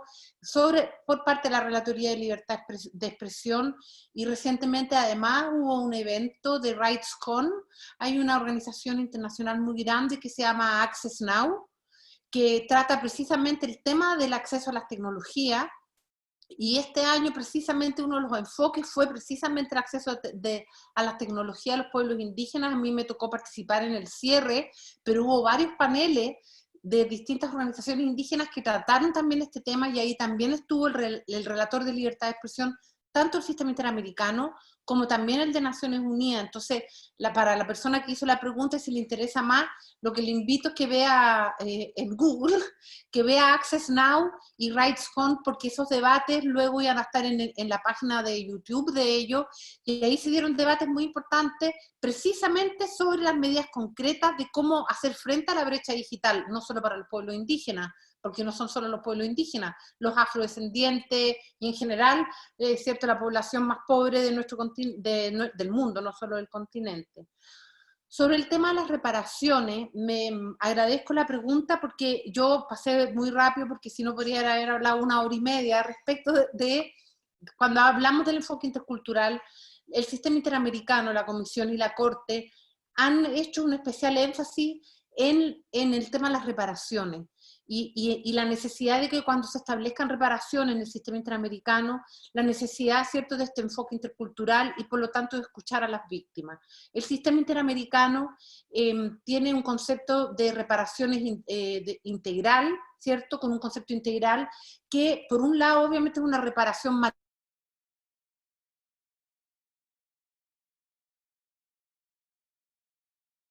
se vuelva a la situación anterior. En muchas ocasiones, en la gran mayoría, eso no es posible. Eso pasa en el caso de despidos arbitrarios, cosas así. Pero cuando hablamos de masacre o de asesinatos, tortura, desapariciones forzadas, no se puede volver a la situación anterior. Pero se establecen reparaciones materiales, indemnizaciones y compensaciones económicas, pero la reparación desde la perspectiva de la cosmovisión indígena es fundamental, y hay muchos casos en el sistema interamericano que establecen este enfoque. Hay muchos casos respecto de México, sobre todo en materia de violencia sexual contra mujeres indígenas.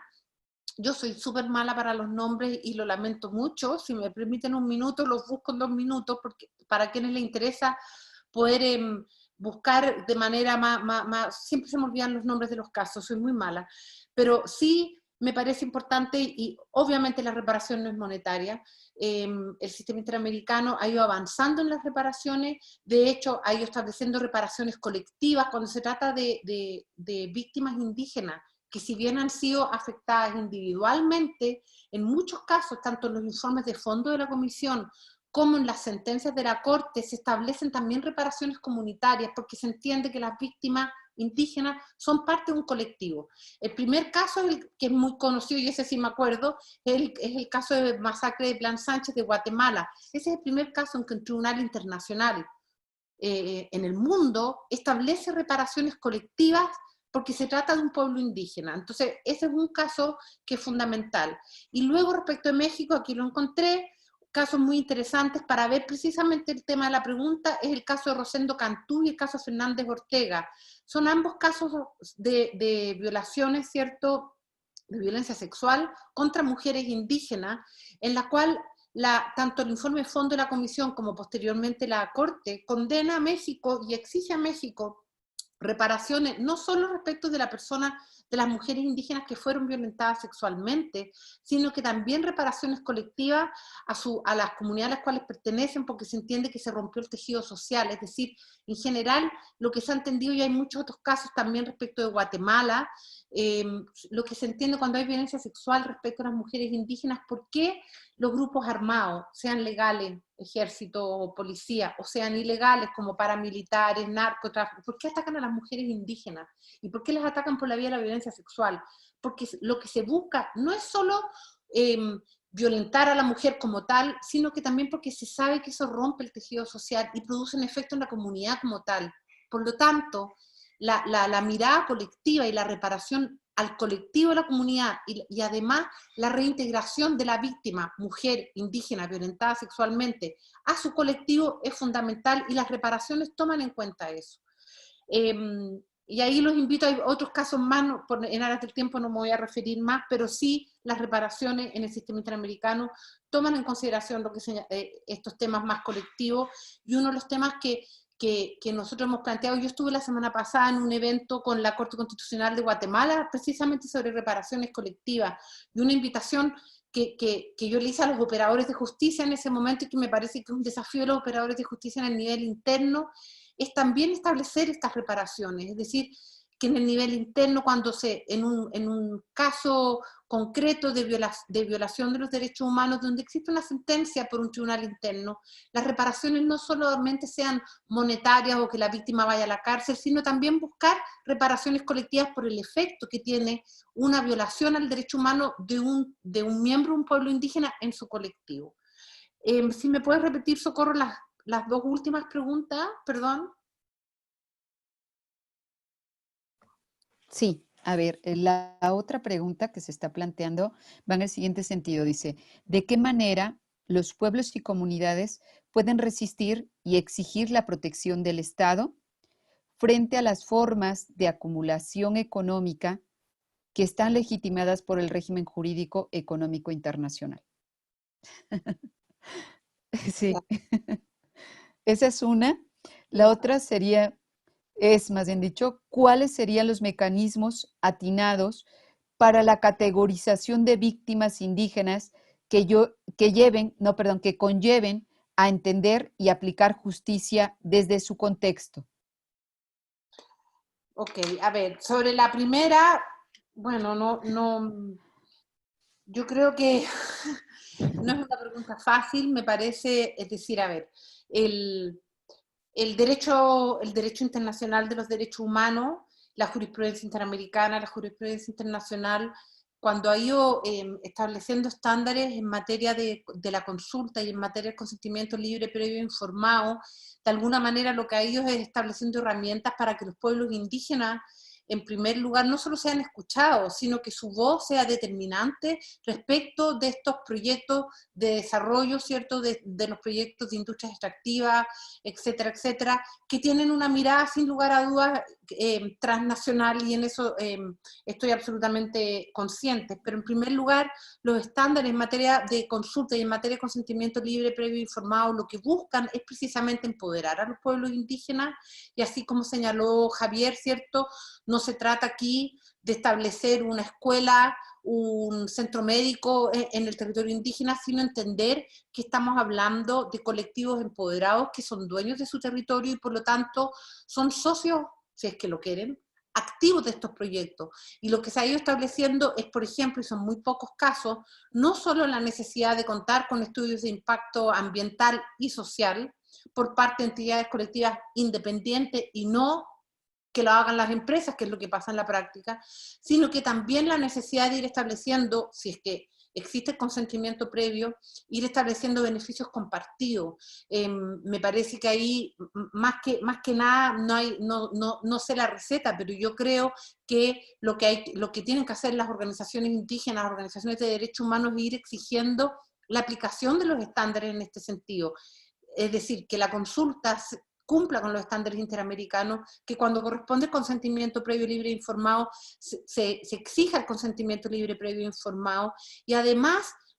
yo creo que es muy fundamental, y aquí hay un atraso, sobre todo en América Latina, y también yo diría que los estándares lo han ido desarrollando, pero no lo suficiente, que es el tema de los beneficios compartidos, que es el tema de que si es que existe consentimiento previo, por ejemplo, las comunidades sean parte de ese proyecto, parte activa, socioactivo, no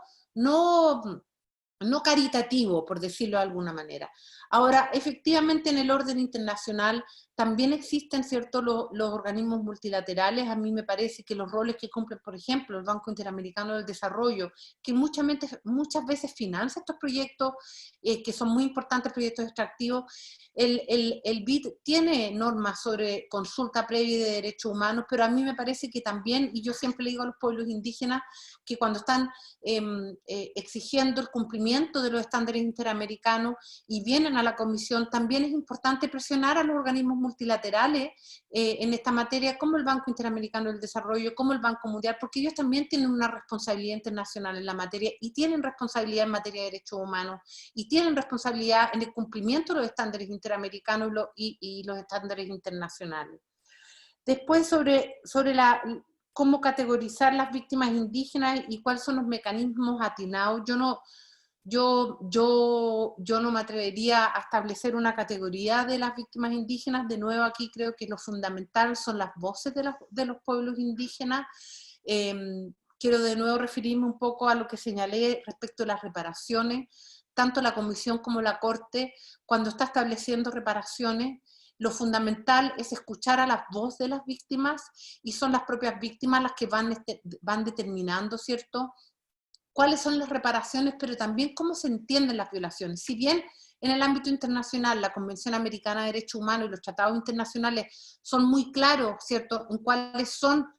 los derechos y libertades fundamentales garantizados en esos tratados internacionales,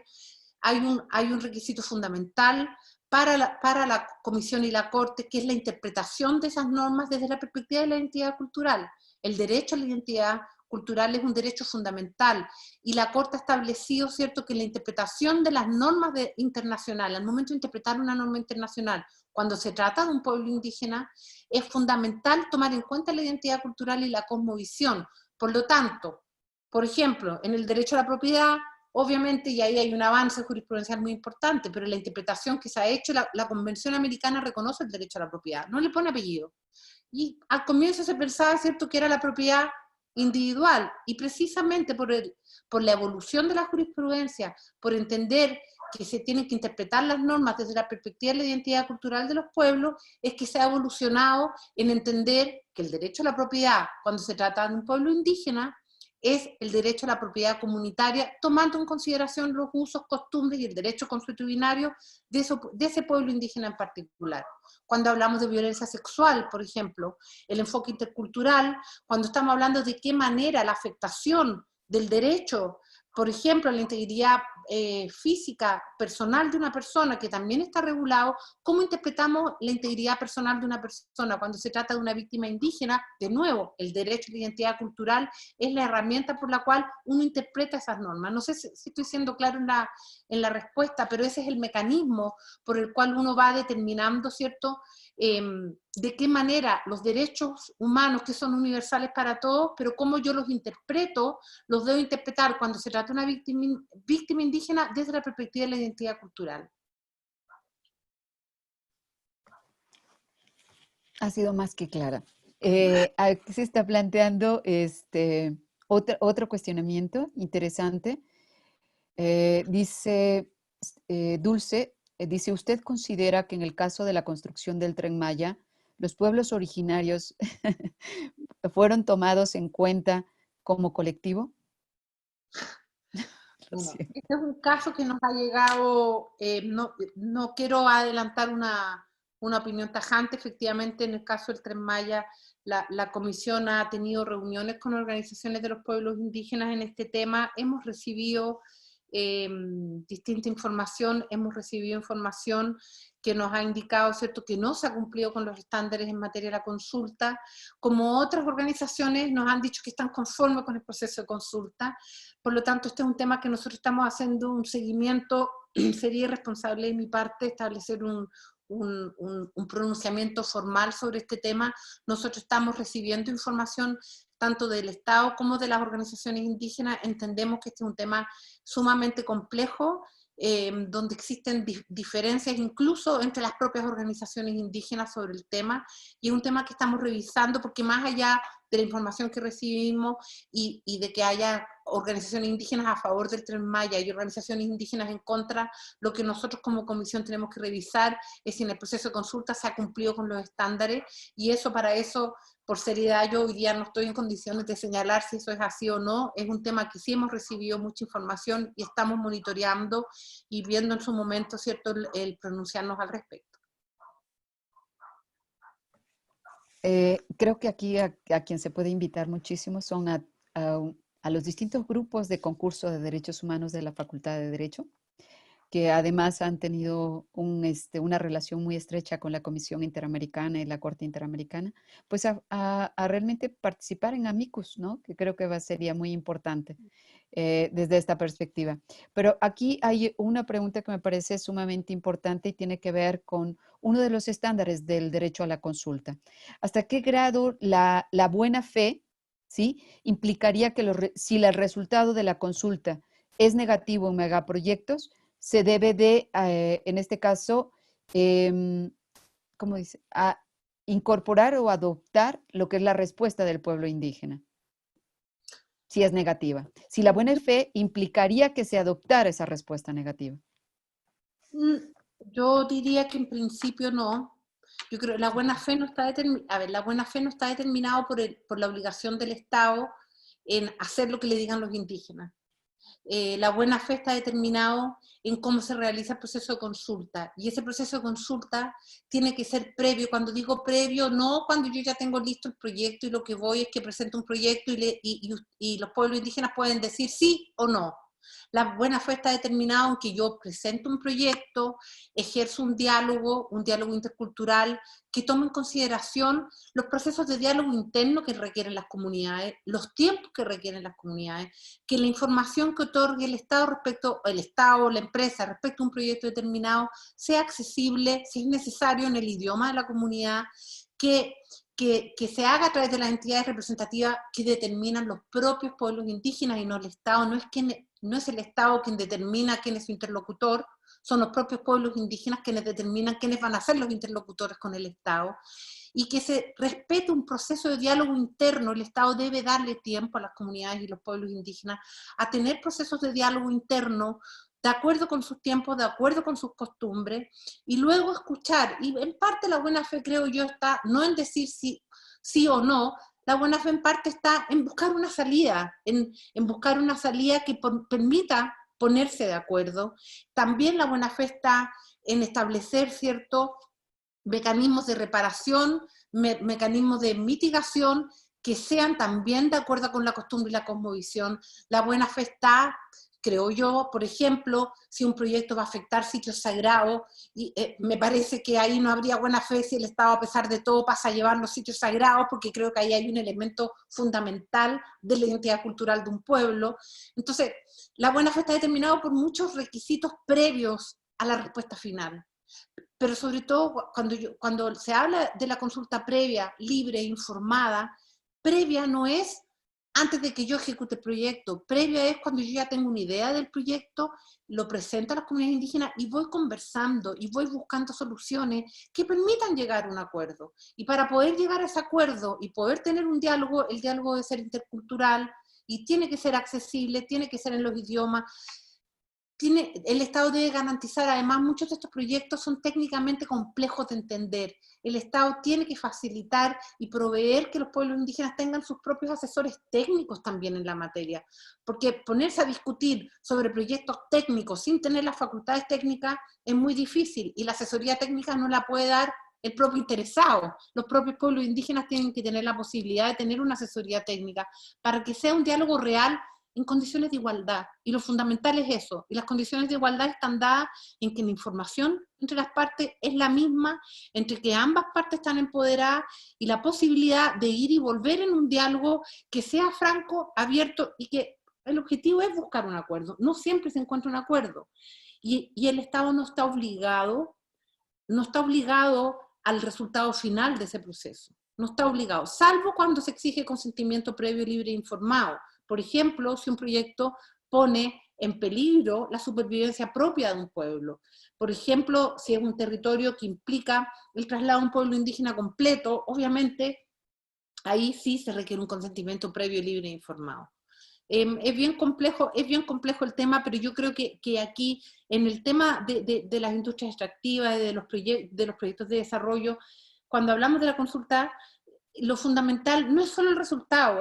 sin duda es fundamental, pero nosotros cuando vemos si la consulta es adecuada, lo que siempre atendemos es el proceso, y la buena fe está determinada muy especialmente en el proceso y en garantizar que exista un diálogo en condiciones de igualdad, no una simetría, que generalmente es lo que hay. Muchas gracias. Hay otro planteamiento, si te parece bien, dice, consideran que la falta de conocimiento de la lengua náhuatl y maya infringe lo que es la violación de sus derechos en materia de lo que son un derecho a la consulta. Bueno, es decir, es lo que señalaba yo, en un proceso de consulta donde el pueblo indígena a quien se le está consultando, su lengua no oficial, su lengua cotidiana, es su propia lengua, el Estado tiene la obligación de establecer un diálogo en la lengua de los pueblos indígenas. Por lo tanto, toda la información debe ser traducida, se requieren facilitadores culturales, porque además, a ver, el tema no es solo de lengua, el tema también es de cosmovisión, es cómo la información que yo le doy a un pueblo indígena logre comprender desde su propia cosmovisión los efectos que un proyecto puede tener respecto de su comunidad y respecto de su modo de subsistencia, de su modo de vida, y para poder comprender eso es fundamental, no solo la traducción a las lenguas y idiomas que utilizan los pueblos indígenas, sino también facilitadores culturales, porque a veces se da que hablamos el mismo idioma, podemos hablar el mismo idioma, pero nuestro entendimiento frente a un mismo proyecto es distinto, y es fundamental que los pueblos indígenas entiendan. Y para eso los facilitadores interculturales o otros ciertos interlocutores, para ejercer un diálogo, cuando yo hablo del diálogo intercultural no me refiero solo a la lengua, me refiero a tomar todas las medidas para que los pueblos indígenas entiendan las afectaciones que un proyecto pueda tener respecto de su modo de vida, para que puedan tomar una decisión libre e informada.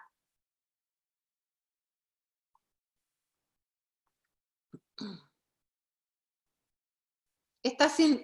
micrófono. Sin el micrófono. Hay otra que dice Ana Paulina Arenas, dice, ¿cuál es la diferencia entre la consulta previa, libre e informada y el consentimiento previo, libre e informado? Dice, ¿los megaproyectos requieren el consentimiento de los pueblos y comunidades indígenas? Hay dos preguntas ahí, vinculadas. Sí, bueno, sobre eso, a ver, lo primero es decir, cierto, que en el desarrollo jurisprudencial lo que se ha ido desarrollando en primer lugar es el derecho a la consulta previa, libre e informada, en aras a buscar un acuerdo, es decir, no es obligatorio el acuerdo y no es vinculante la decisión que se tome en el proceso de consulta. Lo que yo señalaba hace un rato, lo fundamental es un proceso de buena fe que cumpla con todos los requisitos que ya hemos hablado. Pero si finalmente, cumpliendo todos los requisitos, el pueblo indígena se opone, cuando hablamos de consulta previa, el resultado no es obligatorio para el Estado o la empresa. El consentimiento, tal como lo dice, el consentimiento sí es obligatorio. Y aquí la jurisprudencia y los estándares internacionales han ido variando. Así, por ejemplo, en la jurisprudencia interamericana se ha establecido, en el caso con Surinam, se estableció expresamente cuándo se requiere consentimiento previo, el año 2007, y eso es cuando existe un proyecto a gran escala que puede poner en peligro la supervivencia del pueblo. Obviamente es una frase que hay que darle contenido y que se va viendo caso a caso, y ahí no me atrevo a adelantar cuándo se pone en peligro la supervivencia o no de un pueblo, pero cuando hay un consentimiento a gran escala que supone, ¿cierto?, que de hacerse ese proyecto la supervivencia del pueblo está amenazado, y eso puede significar, a mi entender, la dispersión de este pueblo. Por ejemplo, hay distintos territorios, obviamente el pueblo requiere un solo territorio. Entonces, ahí se exige, cuando son proyectos de gran escala, el consentimiento previo. La Declaración de Naciones Unidas sobre Pueblos Indígenas va más allá del consentimiento previo, establece causales expresas sobre el consentimiento previo. Por ejemplo, en este momento, no los tengo todos, pero establece los proyectos a gran escala, establece proyectos, por ejemplo, de explosivos, ahí yo diría que la Declaración de Derechos de los Pueblos Indígenas de Naciones Unidas va más allá de lo que ha ido la jurisprudencia interamericana y la Declaración Americana en materia de consentimiento previo. Esto es parte, y en esto quiero ser súper franca, de la evolución jurisprudencial en la materia.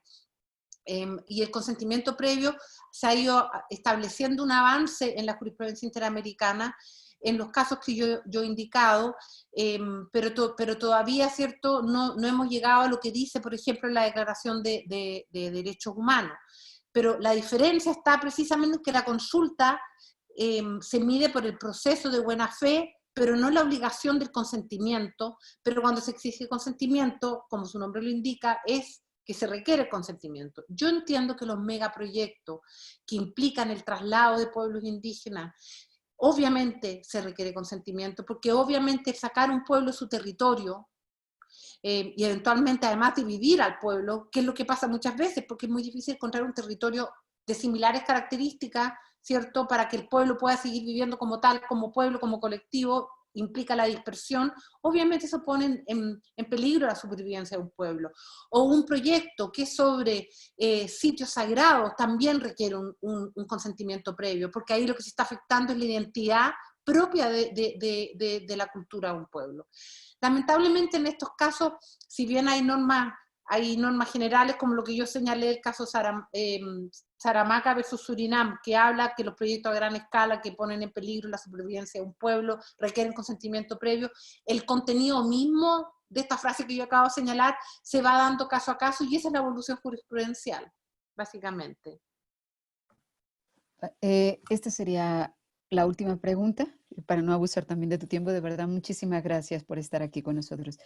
Dice, con respecto al caso que hacía mención en que Argentina era parte, se señaló la omisión legislativa, que impedía instrumentalizar efectivamente el derecho a la consulta. También señaló el deber estatal de subsanar esa emisión, siguiendo estándares internacionales. Dice, ¿considera esta vía argumentativa de la omisión legislativa la vía estratégica de litigio a seguir en otros países latinoamericanos? A ver, yo creo la jurisprudencia y los estándares internacionales, tanto en lo que tiene que ver con los procedimientos, porque en el caso de Argentina son dos temas. Uno, se condena a Argentina porque se hizo un proyecto de un puente en el territorio sin cumplir con la consulta de acuerdo a los estándares interamericanos, que la consulta no fue adecuada. Pero además se condena a Argentina por no tener un mecanismo efectivo para la delimitación, demarcación y titulación de la propiedad comunitaria de esta comunidad. 28 años pidiendo la propiedad comunitaria es absolutamente un exceso. Entonces, más allá que existan procedimientos, claramente no son efectivos. Y existen varios casos al respecto. Paraguay, hay 3 casos de Paraguay en materia indígena, que uno de los temas por los cuales Paraguay fue condenado en estos casos es precisamente no solo por el no reconocimiento de la propiedad comunitaria, sino porque Paraguay no tenía un procedimiento efectivo para la delimitación, demarcación y titulación de la propiedad comunitaria. Tenía un procedimiento, Paraguay lo tenía, tenía un procedimiento administrativo. El problema es que no era efectivo, porque cuando una comunidad pasa año tras año, tras año, tras año, solicitando la titulación y el reconocimiento de su propiedad comunitaria, y el Estado no lo hace, no basta con decir, no, que tengo un procedimiento, si están miles, o sea, en el caso de Argentina fueron 28 años. Existe un caso de Brasil, de Sucuru versus Brasil, que es del 2018. Brasil también fue condenado. Brasil tiene un procedimiento de limitación y demarcación que está reconocido en la Constitución. Está reconocido en la Constitución. Pero ahí también Brasil fue condenado, porque en el caso de Sucuru creo que habían pasado 16 años en que la comunidad estaba pidiendo la delimitación, demarcación y titulación de su propiedad comunitaria. Entonces aquí lo fundamental no es que los procedimientos de consulta o los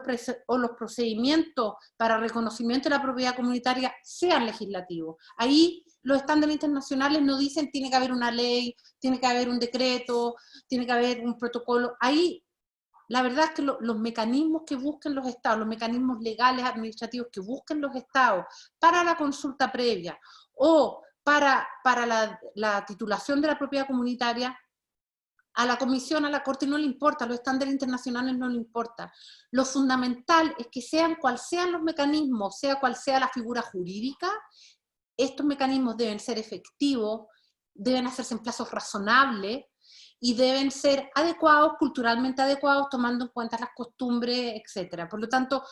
no es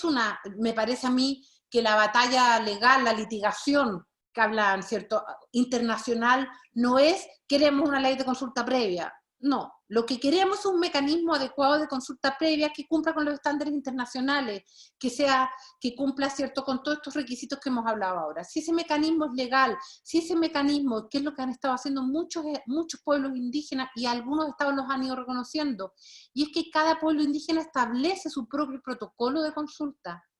Y eso a mí me parece que es muy importante y novedoso. Existen varios países que han ido estableciendo protocolos a nivel, el propio México, en Brasil también en algunos estados, en que los propios pueblos indígenas han establecido sus propios protocolos de consulta, y lo que han hecho los estados es reconocer esos protocolos, es decir, ahí no hay ningún decreto administrativo del Ejecutivo, no existe ninguna ley de parte del Legislativo, no existe ninguna sentencia judicial, son protocolos de los propios pueblos indígenas para realizar la consulta de acuerdo a sus estándares, de acuerdo a sus costumbres, pero que son reconocidos por los estados, y por lo tanto los estados se sientan en la mesa siguiendo esos protocolos que los propios pueblos indígenas han establecido. Y eso a mí me parece, no es la única herramienta, pero si hay estados que están dispuestos, ¿cierto?, a sentarse en la mesa, tomando en consideración estos protocolos y reconocer los protocolos, me parece que es súper importante, porque también lo que yo señalaba en mi presentación, las organizaciones indígenas, las realidades territoriales están siendo dinámicas. Por lo tanto, también los protocolos de consulta a mí me parece que también pueden ir modificándose. Lo fundamental acá, de nuevo, es el diálogo y el tomar en consideración las tradiciones, la cosmovisión, el derecho consuetudinario de los pueblos indígenas y el diálogo intercultural, y ahí los mecanismos formales por los cuales se reconocen los procesos de consulta es lo de menos. Lo importante son los contenidos. Muchísimas gracias, de verdad, Antonia, ha sido un agasajo escucharte y disfrutar de la posibilidad de interactuar con los estudiantes, y también creo que nos están escuchando dentro personas de las comunidades, de los pueblos y comunidades indígenas, y definitivamente académicos y académicos de esta facultad. Gracias infinitas, en deuda, esta universidad y esta Facultad de Derecho siempre en este tipo de diálogos agradece la disponibilidad de ustedes que están tan ocupados. Muchas gracias de verdad por esto. Y siempre serás más que bienvenida, en nuestro corazón te quedas. No, muchas gracias a ustedes. Como yo señalaba al comienzo, la UNAM, sin lugar a dudas, es una hermana para la Comisión Interamericana, y como ya dije, hemos tenido grandes profesores y grandes alumnos de la UNAM en la propia comisión, no solo como comisionados, sino también en la Secretaría Ejecutiva, y siempre son grandes profesionales, además de grandes personas, así que realmente es un agrado también para mí estar acá con ustedes hoy día, y quiero también agradecerles por la invitación. Muchas gracias por todo.